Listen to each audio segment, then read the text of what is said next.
आज हम पढ़ेंगे ओजोनोलिसिस ऑफ एल्कीन। तो यहाँ पर क्या है, ओजोनो मतलब क्या है कि यहाँ पर हम ओजोन से रिएक्शन कराने वाले हैं, यानी कि O3 से। और लिसिस मतलब होता है ब्रेक डाउन, जैसे कि आपने सुना होगा इलेक्ट्रोलिसिस, हाइड्रोलिसिस। तो वहाँ पर मॉलिक्यूल ब्रेक डाउन हो रहा था, तो यहाँ पर हो गया लिसिस मतलब ब्रेक डाउन, टूटना। तो सबसे फर्स्ट में यहाँ पर हम करेंगे क्या कि यहाँ पर हम ले लेंगे एल्कीन। ये हम पे हो गया एल्कीन, इसका करेंगे ओजोनोलिसिस, यानी कि पहले इसकी रिएक्शन कराएंगे ओजोन से, यानी कि O3 से। अब यहाँ पर रिएक्शन कराने का तरीका क्या है कि O3 है, 3 ऑक्सीजन के आइटम है, तो एक सबसे ऊपर लिखोगे, एक राइट में नीचे, एक लेफ्ट में नीचे। तो ऐसे 3 मॉलिक्यूल हम अरेंज कर देंगे। अब हमें करना क्या है कि जो यहाँ पर ये एल्कीन है, यहाँ पर इसके डबल बॉन्ड का ना राइट साइड वाला पोर्शन राइट वाली ऑक्सीजन के ऊपर और लेफ्ट वाला पोर्शन लेफ्ट वाली ऑक्सीजन के ऊपर लिख देंगे। तो ये हमारा हो जाएगा, यहाँ पर इसके ऊपर लिख दिया CH2 और यहाँ पर भी लिख दिया CH2। मतलब ऑक्सीजन के ऊपर लिखना है डबल बॉन्ड के राइट वाला पोर्शन राइट में और लेफ्ट वाला पोर्शन लेफ्ट में। और यहाँ पर इनको हम क्या करेंगे, यहाँ पर जोड़ देंगे ऐसे यहाँ पर। ठीक है, अब क्या करेंगे कि जो यहाँ पर कॉम्प्लेक्स बना है, यहाँ पर इंटरमीडिएट बना है, इसको हम क्या करेंगे, ट्रीट करेंगे जिंक और H2O से, जिंक और H2O से। तो यहाँ पर क्या होगा, ये मॉलिक्यूल जैसे इसको क्या करेंगे हम जिंक और H2O से ट्रीट करेंगे, ये इसका लिसिस हो जाएगा, यानी कि ब्रेक डाउन हो जाएगा। तो यहाँ से टूटेगा, ये वाला यहाँ से टूटेगा। तो यहाँ पर सबसे फर्स्ट में देखो क्या बना है यहाँ पर CH2O, और सेकंड वाला भी क्या बना है यहाँ पर देखो CH2O। अब जो यहाँ पर ये ऑक्सीजन बची है, यहाँ पर ये ऑक्सीजन और यहाँ पर H2O, इसको कंबाइन कर देंगे तो हमारा यहाँ पर बन रहा है H2O2 बाई प्रोडक्ट। तीसरा यहाँ पर ये H2O2 है, पर मेन प्रोडक्ट हमारे यहाँ पर ये दोनों है, यहाँ पर ये। अब यहाँ पर ये बने क्या है, तो यहाँ पर ओजोनोलिसिस ऑफ एल्कीन से हमारा क्या फॉर्म होता है, हमारे फॉर्म होता है एल्डिहाइड एंड कीटोन।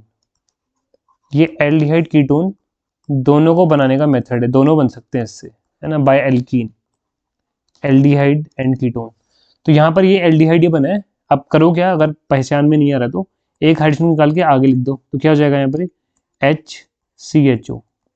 यहाँ पर सेम ये, इसका भी अगर एक H हम बाहर लिख दें तो अभी हमें जाना पहचाना सा लगेगा, ये एल्डिहाइड है दोनों के दोनों। तो यहाँ पर हमारे क्या बने, फॉर्मल्डिहाइड के 2 मॉलिक्यूल बने यहाँ पर, फॉर्मल्डिहाइड। ठीक है, तो उसको चाहे तो हम ऐसे लिखें ऊपर वाला, चाहे तो नीचे वाला लिखें, दोनों एक ही है। अब हम करेंगे यहाँ पर ओजोनोलिसिस हमारा यहाँ पर प्रोपीन मॉलिक्यूल का। यहाँ पर हम पे प्रोपीन मॉलिक्यूल है, इसका कराना है ओजोनोलिसिस। तो ओजोनो होगा मतलब पहले ओजोन से रिएक्शन कराएंगे। कैसे कराएंगे, 3 ऑक्सीजन के आइटम लिख देंगे यहाँ पर हम। कैसे, देखो, एक लिख देंगे यहाँ पर सबसे ऊपर, और येलो ले लेते हैं यहाँ पर, एक सबसे ऊपर लिख लेंगे और बाकी 2 आइटम यहाँ पर ऐसे हम नीचे लिख देंगे।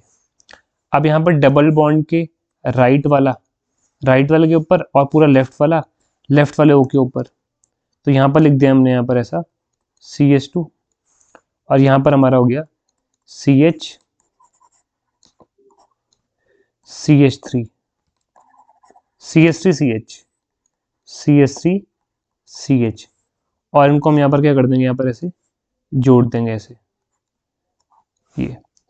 अब इसको हम ट्रीट करेंगे Zn और H2O से, तो क्या हो जाएगा, ब्रेक डाउन हो जाएगा, ये यहाँ से और ये मॉलिक्यूल यहाँ से। तो यहाँ पर देखो राइट में क्या बना है, मतलब ये वाला यहाँ क्या बना है, यहाँ बना है CH3CHO प्लस राइट में क्या बना हुआ है CH2O, जो कि अभी बना था हमारा। तो यहाँ पर CH2O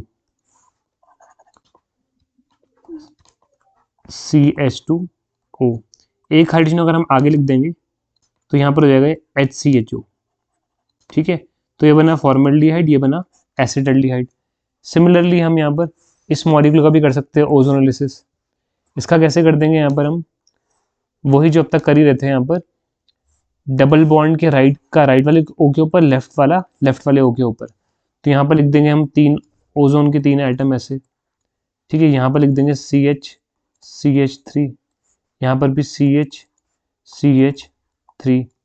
ठीक है, और यहाँ पर क्या हो जाएगा, ये जोड़ दिया। फिर इसको ट्रीट किया यहाँ पर हमने किससे, जिंक और Zn और H2O से। तो यहाँ पर क्या हो जाएगा, ये मॉलिक्यूल ब्रेक डाउन हो जाएगा इधर से ये यहाँ से।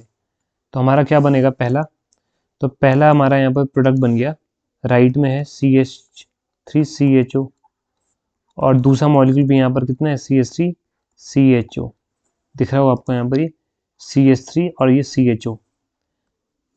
अगर हमें कीटोन बनाना हुआ तो यहाँ पर हम क्या कर देंगे, ओजोनोलिसिस कर देंगे इस मॉलिक्यूल का, CH3CCH3 डबल बॉन्ड CH3CH3, तो इससे बन जाएगा हमारा यहाँ पर कीटोन। अगर हमें एक ही स्टेप में रिएक्शन करनी है तो इसका क्या तरीका होता है, इसका बहुत ही सिंपल सा तरीका होता है कि अगर हमें एक स्टेप में रिएक्शन करनी है तो हमें करना क्या होता है कि ये डबल बॉन्ड से तोड़ दो, डबल बॉन्ड इस राइट साइड वाले को एक ऑक्सीजन, लेफ्ट वाले को एक ऑक्सीजन। तो ऐसे भी हम शॉर्टकट में कर सकते हैं। तो यहाँ पर बन रहा है CH3CO और यहाँ पर CH3, ये कीटोन बन गया एसीटोन, और राइट वाला भी ये बना है CH3 है और बीच में यहाँ पर क्या है CO है और यहाँ पर CH3 है। तो कीटोन के दो मॉलिक्यूल। बाकी में भी हम ऐसा कर सकते हैं सिमिलरली कि अगर हम यहाँ पर ये बॉन्ड ये तोड़ देते और डायरेक्टली ऑक्सीजन लग देते तो भी वही बनता। यहाँ भी सेम ऐसे कर सकते थे, डबल बॉन्ड तोड़ देते। अगर हमें डायरेक्टली अगर करना है इसको तो करेंगे ऐसा। बाकी स्टेप वाइज कैसा होता है, ये दो स्टेप में होता है। पहले यहाँ पर क्या करते हैं, ओजोन से रिएक्शन करते हैं, ओजोन से इंटरमीडिएट बनता है, फिर इसको ट्रीट करते हैं ZnH2O से, तो ये ब्रेक डाउन हो जाता है, इसका लिसिस हो जाता है। इसी वजह से इसको क्या बोलते हैं, ओजोनोलिसिस कहते हैं। ओजोनो मतलब ओजोन से रिएक्शन, लिसिस मतलब ब्रेक डाउन होना। तो ऐसे हम ओजोनोलिसिस ऑफ एल्कीन करा सकते हैं।